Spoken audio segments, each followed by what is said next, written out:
রাজ্যে 23 তারিখে প্রথম দফা, দ্বিতীয় দফা 29 তারিখে হবে। আমরা দাবি করেছিলাম বেশি দফা করার দরকার নেই। যখন নির্বাচন কমিশনে ফুল বেঞ্চ সেখানে এসেছিল, আমাদের পার্টির পক্ষ থেকে, বামপন্থী দলের পক্ষ থেকে দাবি করা হয়েছিল একটা পর্বে না হলে দুটো পর্বে করা। আমরা এটাই বলেছিলাম, ফলে আমাদের কোনো ভিন্ন কোনো বক্তব্য নেই। আমরা আগামীকাল বামফ্রন্টের প্রাথমিক তালিকা আমরা প্রকাশ করব। আগামীকাল প্রাথমিক তালিকা প্রকাশ করব এবং সেটা সময়টা পরে জানিয়ে দেবো ঠিক করে নিয়ে।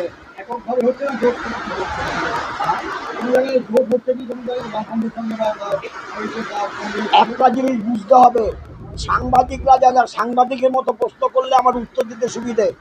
বারে বারে আমরা বলছি বামফ্রন্ট আছে, বামফ্রন্ট অন্য বামপন্থীদের সঙ্গে বোঝাপড়া করছে, কারণ বামপন্থী ঐক্য চাই এবং বামের বাইরেও যারা আছে তাদের সঙ্গে সিট অ্যাডজাস্টমেন্ট করতে চাই। এটা কিন্তু জোট বলে না, এটাকে গোট বলে না, এটা বামপন্থীদের আমাদের তৃণমূল কংগ্রেস এবং বিজেপির বিরুদ্ধে সর্বব্যাপক লড়াই করার জন্য দৃষ্টিভঙ্গিতে তৈরি করা একটা আমরা কমন একটা প্ল্যাটফর্ম তৈরি করতে চাইছি।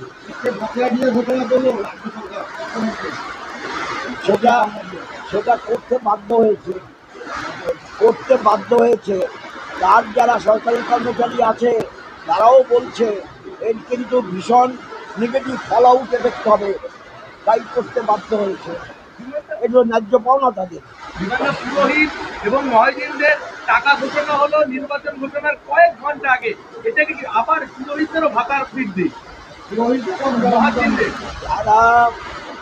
যারা মন্দির এবং মসজিদের বিষয় নিয়ে রাজনীতি করে তারা এটা করবে, যারা ধর্ম নিয়ে রাজনীতি করে তারা এটা করবে। কাজেই এটা মধ্যে কোনো অভিনবত্ব কিছু নেই।